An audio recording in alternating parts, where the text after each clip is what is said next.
Simon always, as long back as he can remember, always wanted to go to the St. Patrick's Day parade, but his drunk father never allowed him. His father used to stay at home all day drinking and getting drunk.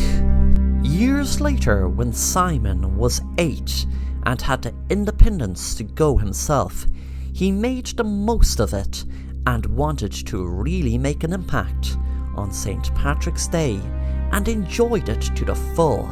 He designed shamrock hats at the tender age of 8, and for some reason they became a must-buy hat, and the shops couldn't have enough for the people that wanted to buy them. They were that popular. It was finally St. Patrick's Day, and he was really looking forward to finally enjoy St. Patrick's Day parade. He walked into the parade and enjoyed all the floats and was so happy seeing people wear his beloved shamrock hat. He knew that now was the time. After all, he was so lucky to be able to come across a witch one day on his travels through a fairy fort. He still didn't believe it until it happened. Then he said the words, "St. Patrick's Day, top of the morning to ya." They could be any words he chose, the witch said. It was all what was done during the ritual made it work. He looked around, waiting for something to happen. Nothing did, but finally he could see some man next to him turn green, then his child. He smiled, knowing this was all happening. Within minutes there were more and more people turn green and turn into leprechauns, and within 20 minutes the whole parade was a bloodbath, with leprechauns killing each other by any means necessary. Simon smiled, knowing that finally he got payback for all those years his school friends and families were enjoying St. Patrick's Day.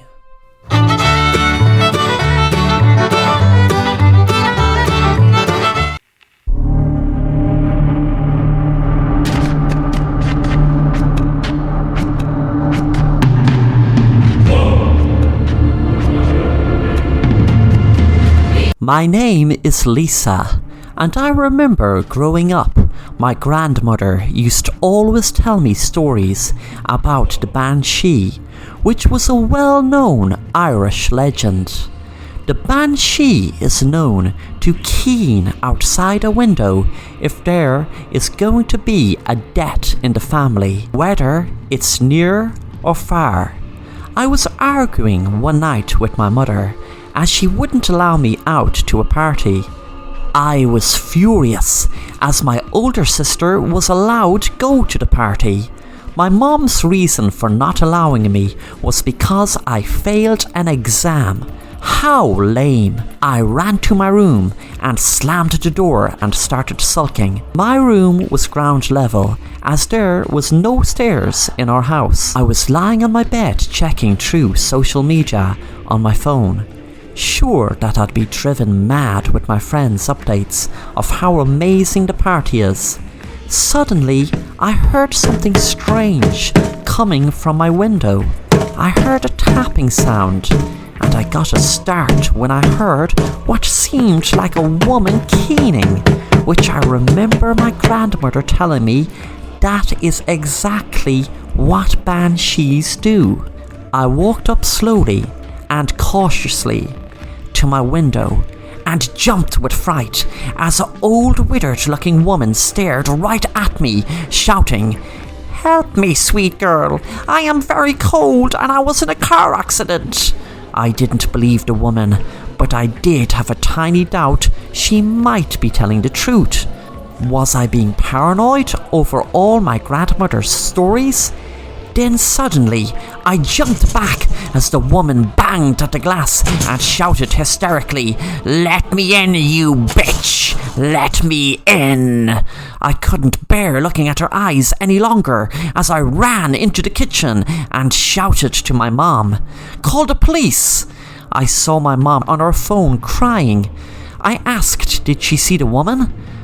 But my mom didn't answer, she just kept crying.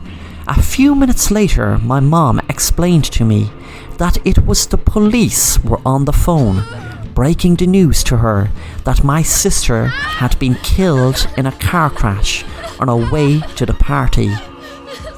Some nights I think I hear tapping on my window, and sometimes I even wake up in a sweat thinking I can hear the Banshee keening.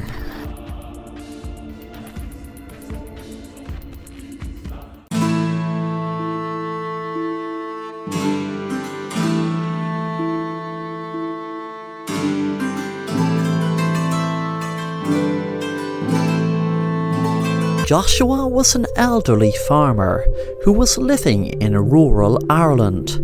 He was feeling very isolated on the farm since his only daughter moved to America, where she was working in a rest home in Texas. One day he had an idea while walking around his farm. He had noticed really nice wood to use to carve walking sticks to make and send to his daughter as a surprise. The only problem was that where the wood was, it was a fairy fort. Legend had it that folk tales associated with fairy forts typically relate a curse or retribution enacted upon those who would disturb or destroy the structures.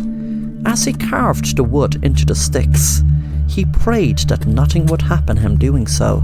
After he had about 20 sticks made, he sent them over to his daughter as a gift. His daughter Sharon was working in a rest home, but lost her job 6 months ago, but didn't want to tell her dad. She had a problem with drugs that was spiraling more and more out of control. She was popping the strongest painkillers and also using crystal meth. She didn't want to tell her dad how much of a mess her life was in. She sat down in her trailer, worrying about paying back a loan shark $10,000 that she got off him for a loan. She got the loan to pay off a local drug dealer that she knew didn't mess around.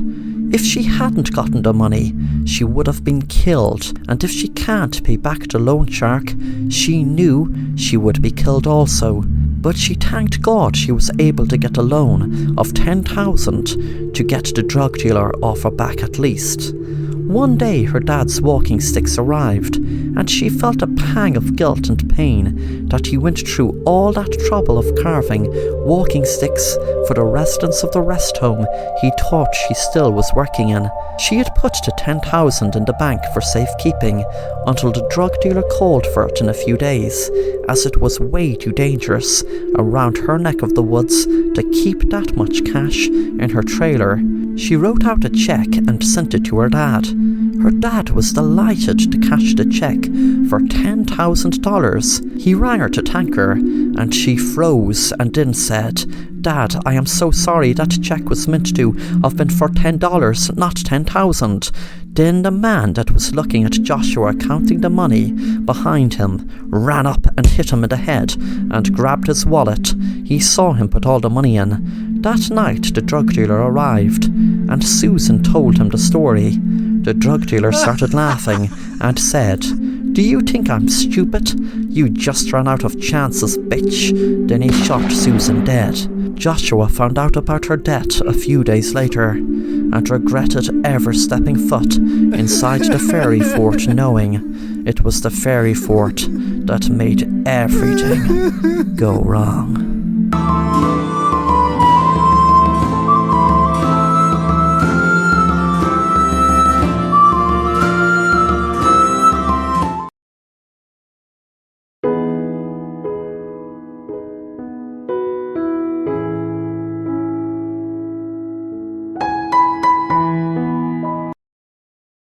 It was a beautiful summer's day, and me and my friend decided to visit a local castle called Ballet Castle.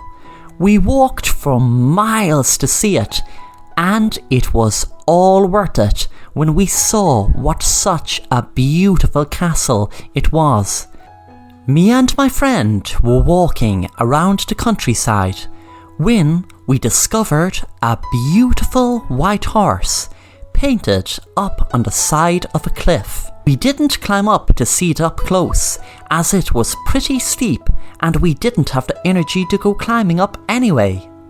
We got a start when someone suddenly came out of the bushes. It was a man holding a bucket of white paint.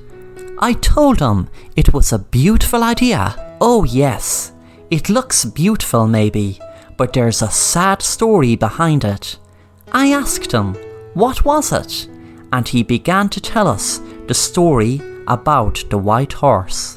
Years and years ago, there was a beautiful farmer's daughter who fell deeply in love with a local farmer's son. They used to love being in each other's company and wander through the hills holding each other's hand. The girl used to ride a white horse that used to shine bright against the sun on a lovely summer's day. The boy and girl knew that what they had together was true love, so she told her father they wanted to get married. Her father lost his temper instantly and shouted in a rage. No way was she going to marry that boy, and she would marry a man of his choice. There was a huge argument between herself and her father over it, so she ran out crying and jumped on her horse and went riding through the woods. The girl was screaming for her life as the white horse bolted over the edge of the cliff, with both daughter and horse falling to their deaths. The white horse was painted on the cliff to mark this fateful day. I told the man what a sad story. Suddenly, me and my friend heard a horse behind us galloping, and when we looked back to the man, he was gone.